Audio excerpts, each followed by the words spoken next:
I usually begin remarks by pointing out what you know, that although I sound a little like James Earl Jones, I look exactly like Denzel Washington.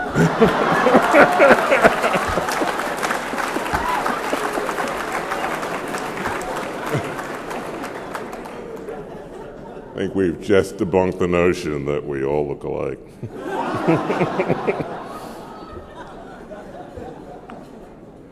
Madam President Edgar, Mr. Motley, Mr. Dawson, I thank you for your kind and overly generous remarks.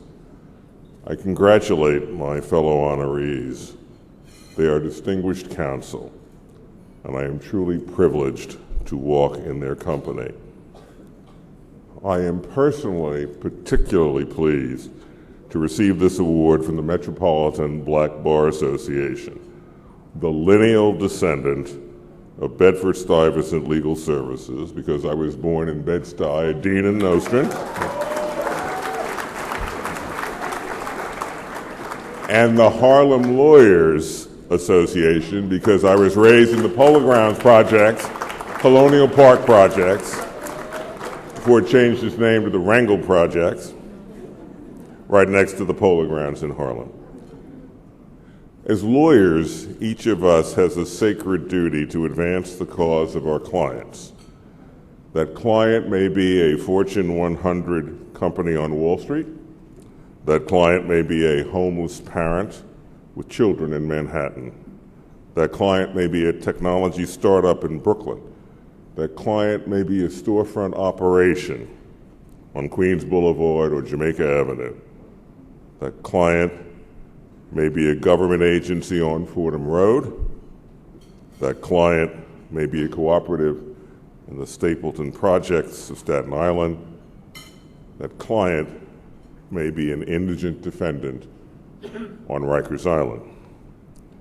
Whoever that client might be, this great bar association continues to guide and inspire its members and you, its supporters, every step of the way. Tonight, by virtue of your being here, by virtue of your contributions, and by virtue of what I know will be very aggressive texting, and we have the Chief Judge of the Southern District here today, and we're not going to talk about the other kind of texting that Chief Judge Preska just took a plea in, because I'm from the Eastern District of New York, and we don't do that sort of thing over there.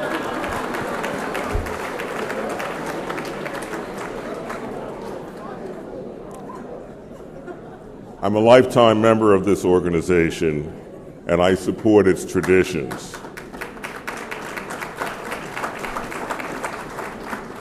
And those traditions have empowered this kid from Bed-Stuy in Harlem to move through the pipeline, to move from the projects of Harlem to the boardrooms of Wall Street, and now to the bench of the United States District Court for the Eastern District of New York as an Article III judge. In 1972, when I was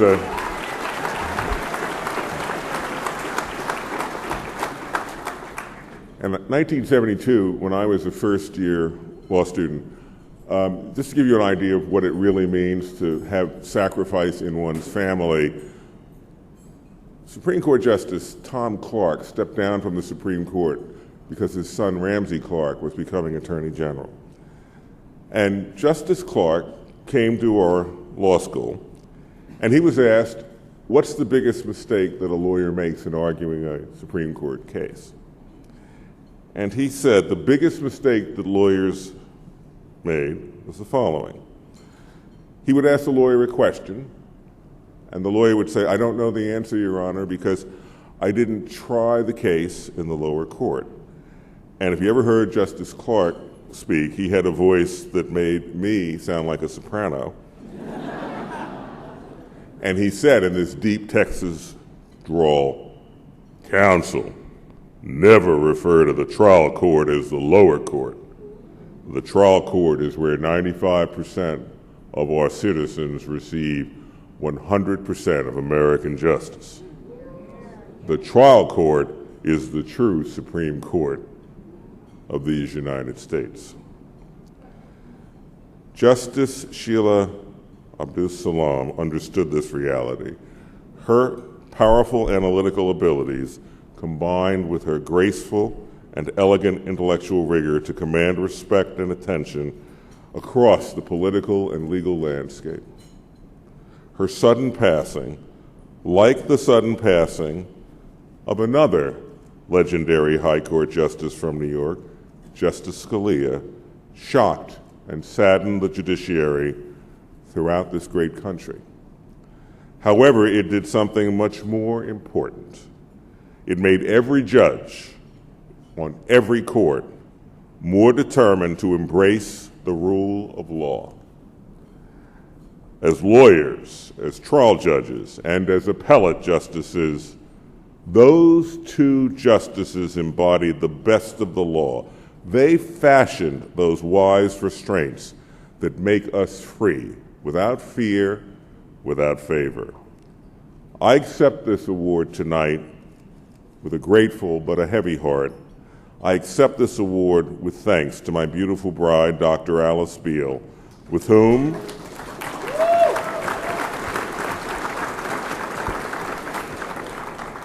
if I'm lucky and she doesn't kick me to the curb between now and midnight, we will celebrate our 39th wedding anniversary.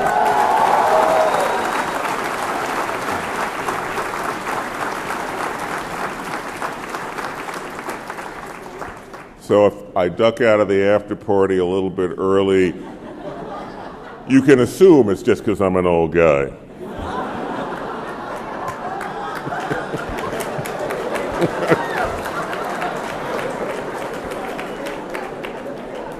And Dr. Beal will probably tell you that's right. It's just because I'm an old guy. I thank her, and I thank God for our three beautiful children, Will, Kate, and Lizzie. I recall the memory of my parents, William Francis Kuntz, the first of Harlem, and Margaret Evelyn Brown of Rosaryville, Maryland, and because I know they're with us tonight. But above all, I accept this award with one caveat, that we now and forever acknowledge publicly what we all know in our hearts. Tonight you kindly call me the Jurist of the Year, but we all know the true jurist of this year was Justice Sheila Abdus Salam.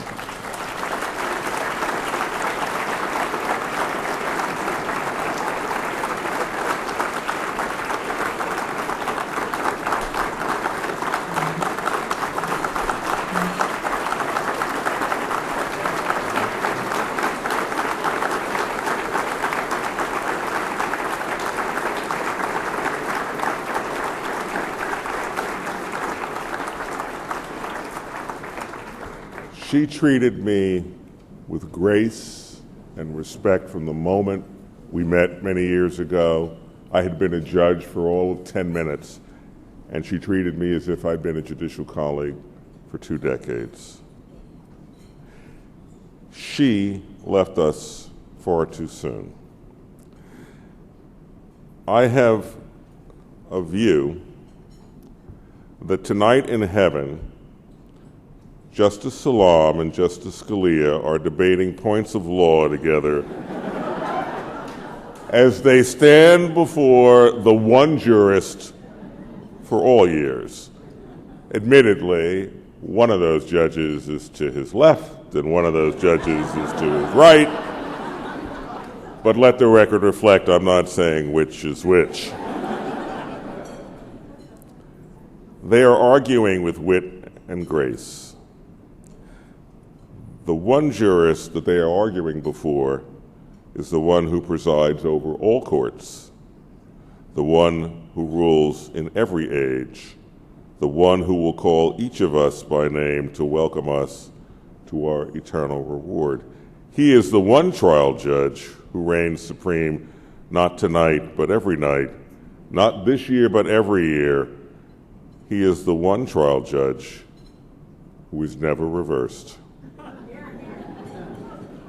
Tonight, to borrow a line from Shakespeare, you dress me in borrowed robes, robes borrowed from those great jurists who've gone ahead, but you do something more.